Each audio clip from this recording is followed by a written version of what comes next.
Mental Health, a crime channel. My name is Sudha London. I'm a licensed cognitive behavior therapist and a licensed mental health counselor. Please like, share, and subscribe if you enjoy the contents in this channel. This is all my thoughts, my speculations, and my opinions.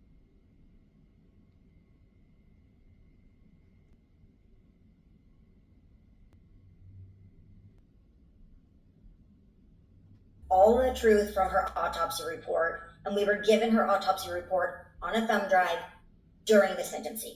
The investigator walked into the courtroom that day and said, and we had arranged that, and he said, here's the autopsy report. So in reading that autopsy report, we found out that KAYLEE had been stabbed 24 times to her face and head. She had 11 to her chest, neck, and torso area, and 3 to her upper extremities. So I thought about her eyes too. I was like, was her eyes stabbed? But somehow or another, KAYLEE's eyes had not been stabbed. KAYLEE did have really bad facial damage. Some of her teeth were missing. Several were broken. And she had 2 subdural hematomas to her head. Her nose was broken badly. Welcome back to my mental health crime channel. My name is Huda London. I'm a licensed cognitive behavior therapist, that's a CBT therapist, and a licensed mental health counselor. Please like, share, and subscribe if you enjoy the contents in this channel. Trigger warning. KAYLEE Gangalvis was one of the 4 victims. May she rest in peace. Her autopsy results were given to her mother and father after the plea deal that Brian Koberger took. KAYLEE was poked 24 times on her face. In the beginning of this case, we were told that it was a targeted attack. The police said they said one of the victims were the targets or more. The prosecutor, William Thompson, said it wasn't the victims that were the targets, it was the resident. So there was a lot of going back and changing their statements. But KAYLEE had to be one of the main targets. Let's not forget, DM brought her back.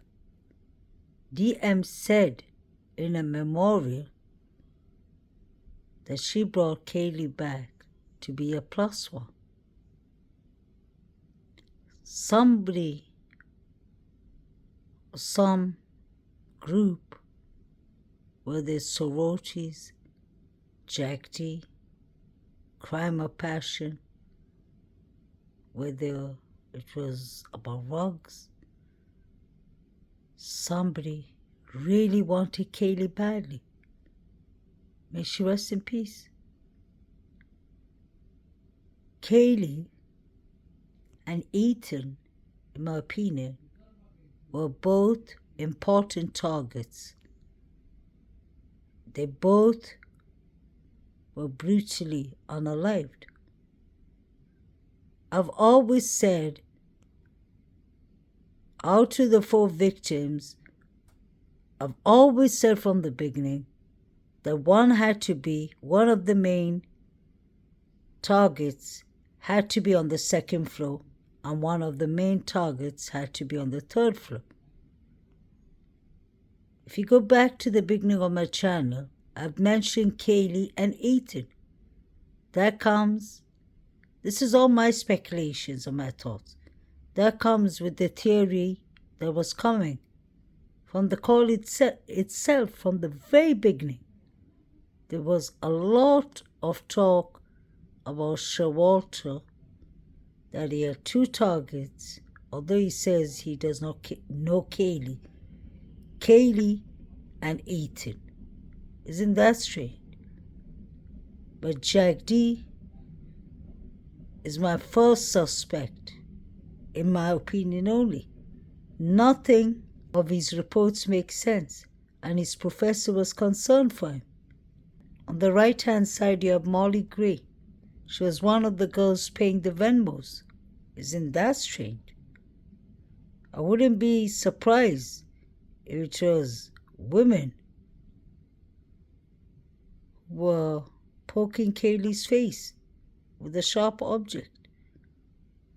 Police officer said it left marks.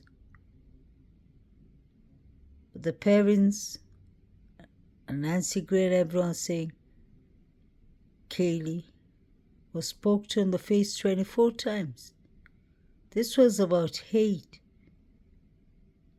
revenge, jealousy, possibly crime of passion, like the mayor said at the beginning of this case.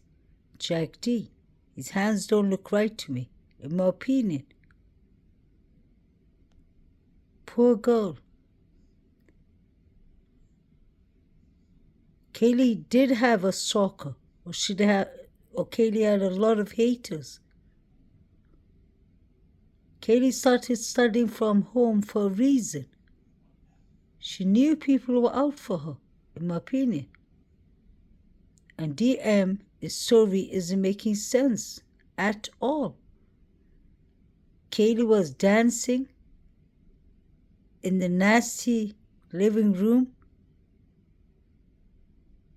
And you can see KAYLEE and Maddie's 3rd floor is very clean. So the surviving roommates are lying, in my opinion. Where are the pictures from the Visco abs? Where are the pictures that DM and Quinn Kelly took? Shocking that Molly Gray is on the picture. Her and her friend Liz Katovich both know KAYLEE well.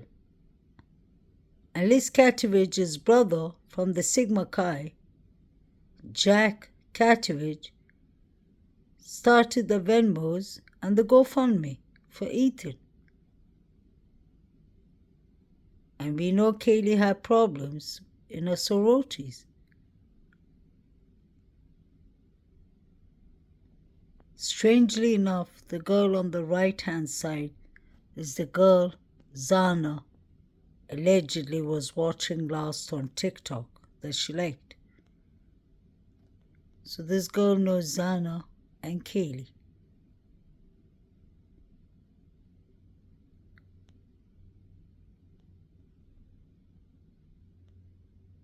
Anyone could have used Zana's DoorDash, her account, her debit card, her Visa card, her credit card.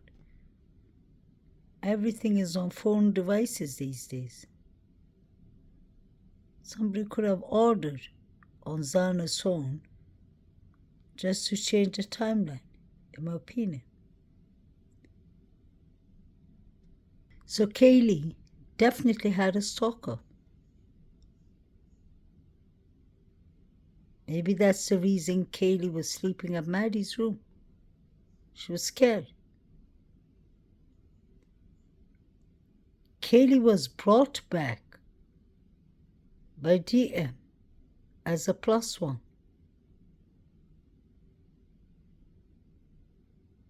Was this a female beef?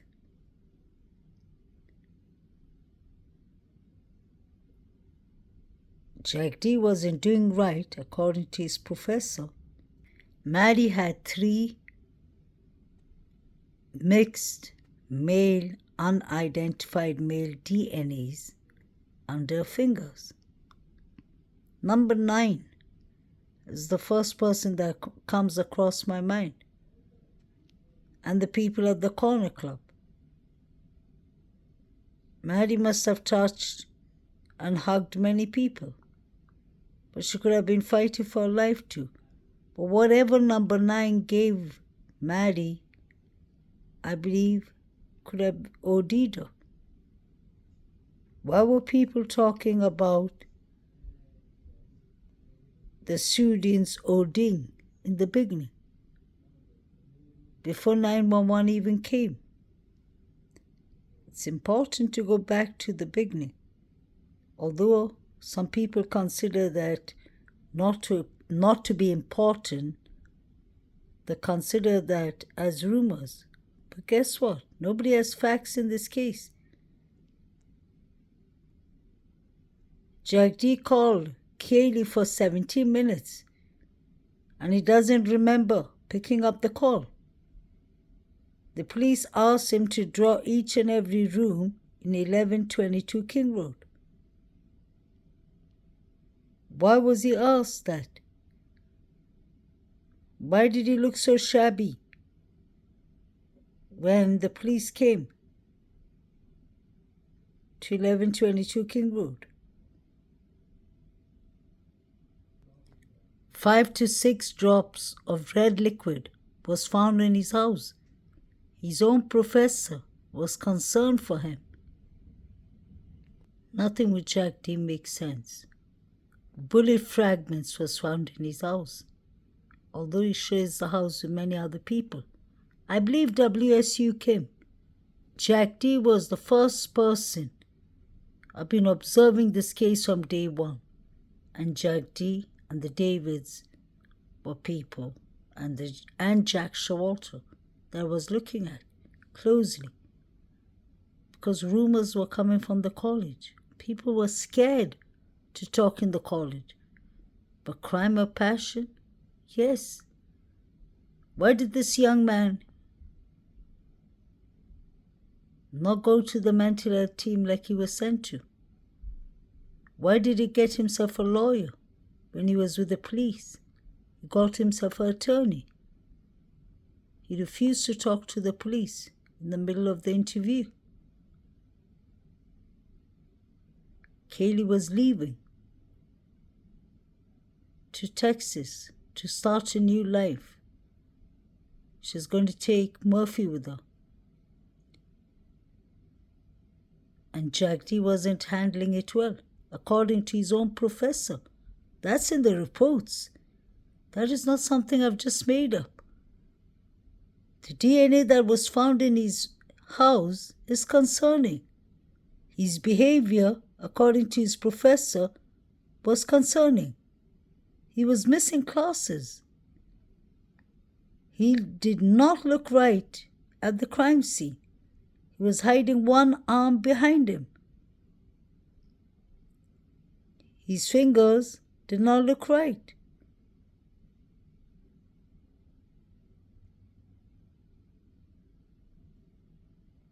Somebody had really beef with KAYLEE. Somebody over unalived the poor girl. No human being deserves that. And why is Jack D lying about the timeline? He said he left the corner club at 1 a.m. That's not true. The picture of him with Maddie and KAYLEE was taken at 1:39. So he was still at the corner club. The white pickup car must have come and picked him up. There were a lot of sorority girls at the grub truck that night from KAYLEE's sorority. So KAYLEE was one of the main targets. KAYLEE had a stalker. I don't think Jack D was handling it well. DM invited her as a +1. KAYLEE and Maddie allegedly were bothering Hannah Clear. What does Jack D mean by he picked up the phone for 17 minutes it was on? What was going on? Was he trying to get an alibi?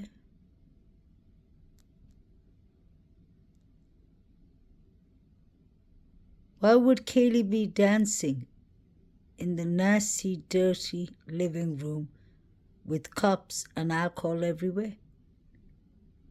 And then DM said she heard KAYLEE yelling, "There's somebody here." KAYLEE ran upstairs. Then KAYLEE ran downstairs. So KAYLEE would have landed downstairs, but KAYLEE was found upstairs. I've always said from the beginning, the timelines have been changed, and I've always said that I believe one victim was up on the second floor and one on the third, and I believe that was KAYLEE and Ethan. I mentioned that at least a year and a half ago. Starting to see my research is falling in place in many things. So KAYLEE wasn't just called there for fun. KAYLEE was one of the main targets, and DM needs to explain herself. Why did she invite KAYLEE? So this was about the sororities. The sororities wanted KAYLEE down, and maybe Jack D, because nothing with him makes sense. Let me know what you all think, guys. Please like, share, and subscribe.